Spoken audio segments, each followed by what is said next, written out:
రీసెంట్గా ఉన్న ఒక సర్వే ప్రకారం మన ఇండియాలో మేజర్గా యూత్ ఫేస్ చేస్తున్న ఒక ఇష్యూ ఏంటి అనేది వాళ్ళు కనుక తీస్తే అది ఏ క్యాన్సరో లేకపోతే డయాబెటీసో లేకపోతే ఇంకేదో కాదు.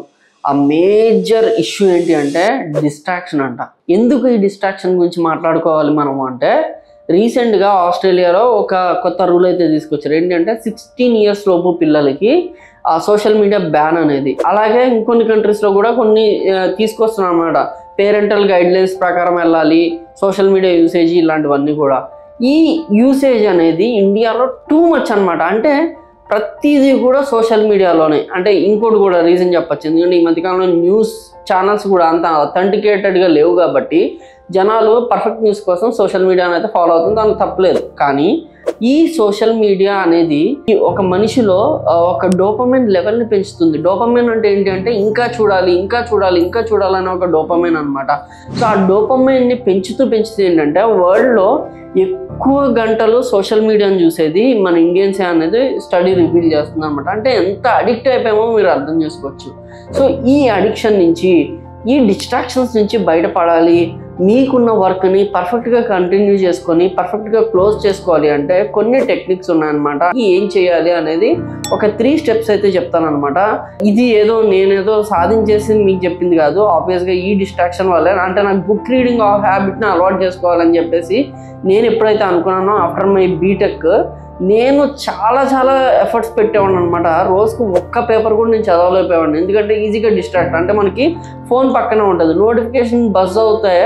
మనం బుక్ కంటే కూడా అక్కడ చాలా ఇంపార్టెంట్ ఇన్ఫర్మేషన్ లేకపోతే బాగా ఎగ్జైటింగ్ ఉన్నా కూడా ఇది మనకి ఇంకా ఎగ్జైటింగ్ అనిపిస్తుంది, కాబట్టి వెంటనే డిస్ట్రాక్ట్ అయిపోతాం. సో ఈ డిస్ట్రాక్షన్స్ నుంచి బయటపడడానికి ఏం చేయొచ్చు అనే నేను చెప్పబోతున్నాను అనమాట. అంతేకాకుండా ఇది ఓన్లీ స్టూడెంట్స్కే కదా, అంటే ఎవరైతే చదువుకున్నారో వాళ్ళు డిస్ట్రాక్ట్ ఫీల్ అవుతారు, ఎవరైతే ఎంప్లాయీస్ ఉన్నారో మీరు కూడా డిస్ట్రాక్ట్ ఫీల్ అవుతారు. ఏదో ఒక వర్క్ చేసుకోవాలనుకుంటారు, కూర్చుంటారు, కానీ మీ ఫోన్ మిమ్మల్ని లాగేస్తుంటుంది పక్కకి.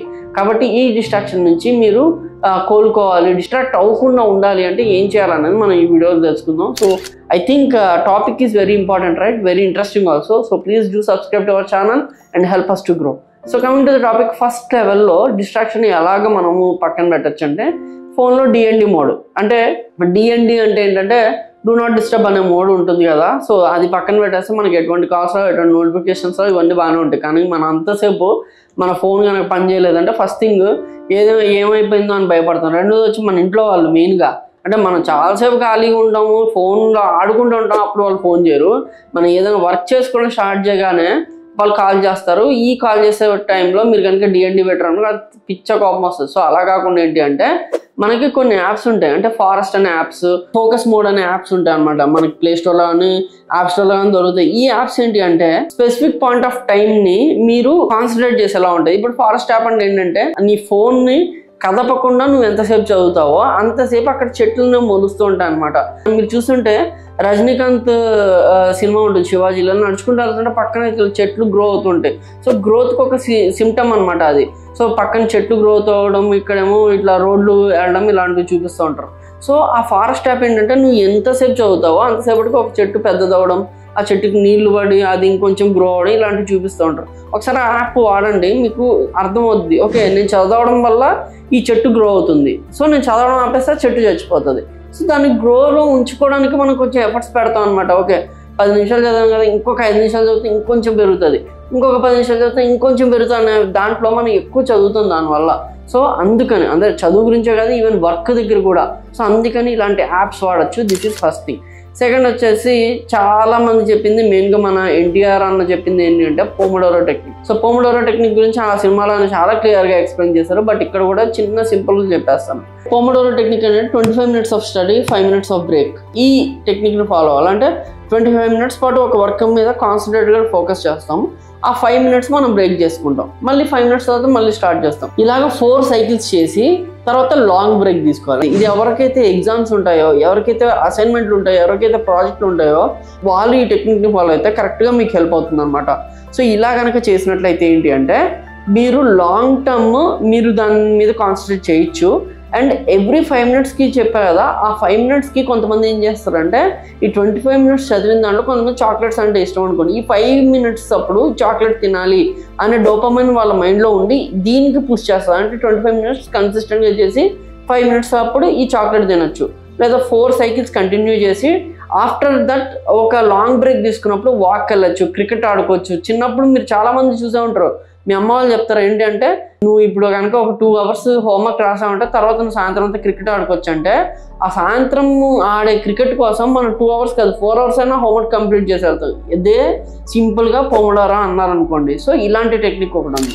థర్డ్ వచ్చేసి ఏంటంటే టాస్క్స్ని ప్రయారిటీలో పెట్టుకోవాలన్నమాట. సో బేసిక్గా అందరికీ చాలా పనులు ఉంటాయి, కానీ అందులో ఇంపార్టెంట్ టాస్క్లు కొన్ని ఉంటాయి. సో ఎప్పుడైనా కూడా నేను పర్ఫెక్ట్గా ఫాలో అయ్యేది, ప్రతిరోజు నేనే కాదు మా ఆఫీస్లో కూడా అందరూ ఫాలో అయ్యేది ఏంటంటే, అందరూ కూడా పొద్దున్న రాగానే వాళ్ళ టాస్క్లన్నీ కూడా ఒక నోట్ ప్యాడ్ మీద రాసుకుంటారు అనమాట. మనమే ఒక నోట్ ప్యాడ్ ఇస్తాము, ఆ నోట్ ప్యాడ్ మీద రాసుకుంటారు. ఎండ్ ఆఫ్ ద డేకి ఆ టాస్క్ అయిపోయిన తర్వాత నువ్వు దాన్ని కొట్టేయాలి. ఆ కొట్టేసేటప్పుడు వచ్చే సాటిస్ఫాక్షన్ కోసం చాలామంది వర్క్ చేస్తారు. కావాలంటే ట్రై చేయండి. అంటే మీ సిలబస్ని నోట్ చేసుకుంటారో లేకపోతే పేపర్లో ఎక్కడైనా ఉంటుంది. వన్స్ అది అయిపోయింది మీకు వచ్చేసింది అనగానే కొట్టేయడం. లేదా మీరు వర్క్ ఉంది, మీ మేనేజర్ మీకు టాస్క్ అసైన్ చేశాడు, పొద్దున్నే మీ టాస్క్లన్నీ రాసుకుంటారు. మొత్తం ఒక 8 టాస్క్లు ఉన్నాయి, ఒక్కొక్క టైప్ కానీ కొట్టేయడం. అప్పుడు ఏంటి అంటే మనకు తెలుస్తుంది, అంటే టైం వేస్ట్ అవుతుంది. ఒక బ్రేక్ తీసుకున్నారు, కాఫీ బ్రేక్కి వెళ్ళారు ఆఫీస్లోనే, కాఫీ బ్రేక్ అయినా అరే ఇంకా 4 టాస్క్లు అయినాయి, మిగతా కంప్లీట్ చేయాలని ఒక రష్ మీకు వస్తుంది అనమాట. ఆ రష్ ఎప్పుడైతే వస్తుందో అప్పుడే మనం ఒక టాస్క్ని కంప్లీట్ చేయడానికి ఎక్కువ ఇష్టపడుతూ ఉంటాం. కాబట్టి ఇలా రాసుకోవడం, రోజు టాస్క్ని పేపర్ మీద రాసుకోవడం, అయిపోయిన టాస్క్ని కొట్టేయడం, ఇది ఒక్కటి ఫాలో అవ్వచ్చు. ఇంకోటి వచ్చేసి 4వది, చాలామంది అంటుంటారు మల్టీ టాస్కింగ్ చేయండి అని చెప్పేసి. మల్టీ టాస్కింగ్ ఎప్పుడు చేయొచ్చుదంటే మీరు హై ప్రయారిటీ వర్క్స్ చేయనప్పుడు. హై ప్రయారిటీ అంటే ఎలాంటివి కాదంటే, ఇంట్లో మీరు చెట్లకి నీళ్లు పడుతూ ఉంటారు, సేమ్ టైంలో మీ మదర్ చెప్తారు కుక్కర్ ఆఫ్ చేయాలి 3 విజిల్స్ అవ్వగానే అని. సో మీరు ఇందులో ప్రయారిటీ మల్టీ టాస్కింగ్ చేయకుండా, అంటే ఇది పడుతూ అది మర్చిపోయారు చాలామంది ఉంటారు. చాలామంది కుక్కర్ విజిల్ ఆఫ్ చేయడం మర్చిపోతారు. కానీ ఇంపార్టెంట్ ఏదిరా అంటే అందరికి కూడా కుక్కర్ విజిల్ ఆఫ్ చేయడం, ఎందుకంటే లేకపోతే మళ్ళీ అమ్మ ఊరుకోదు కాబట్టి. సో ఇది చేయాలా అది చేయాలా అని రెండూ చేయకుండా ఆ పని అయిపోయాక ఈ పనికి రావడం అనేది ఇంపార్టెంట్ అనేది నా ఉద్దేశం. ఎందుకంటే ప్రతిసారి మల్టీ టాస్కింగ్ అనేది కుదరదు, ప్రతి మనిషికి మల్టీ టాస్కింగ్ అనేది కుదరదు. కొంతమంది చేయగలరు, కొంతమంది చేయలేరు అనమాట. అది మీ చేతుల్లో ఉంటుంది ఆబ్వియస్గా. కానీ ఇలాంటి హై ప్రయారిటీ టాస్క్లని ముందు కంప్లీట్ చేసుకుని లో ప్రయారిటీ టాస్క్లని నెక్స్ట్ కంప్లీట్ చేసుకోవడం అనేది మంచిది, రెండూ ఒకేసారి చేయకుండా. సో ఈ 4 మెజర్స్ ఫాలో అవ్వగలిగితే మీరు డిస్ట్రాక్షన్ నుంచి బయటపడగలరు. అండ్ ఈ టెక్నిక్స్ పర్ఫెక్ట్గా ఫాలో అయితే మీరు సోషల్ మీడియా అడిక్షన్ నుంచి బయటకు వచ్చి మీ వర్క్ని ముందు కంప్లీట్ చేసి తర్వాత సోషల్ మీడియా చూసుకునే అవకాశం అయితే చాలా ఎక్కువ ఉంటుంది. సో నేను ఇప్పుడు ఈ వీడియో చేసిన తర్వాత, ఈ వీడియో చూసిన తర్వాత మీరు కనీసం ఒక 10 మంది అయినా ఈ టెక్నిక్ని కనీసం ఒక 2-3 రోజులు ఫాలో చేయడానికి అయితే ట్రై చేయండి. ఖచ్చితంగా మీకు మార్పు అయితే మీరు చూసుకుంటారు. So this is about today's topic and I'm Krishna signing off. Thank you.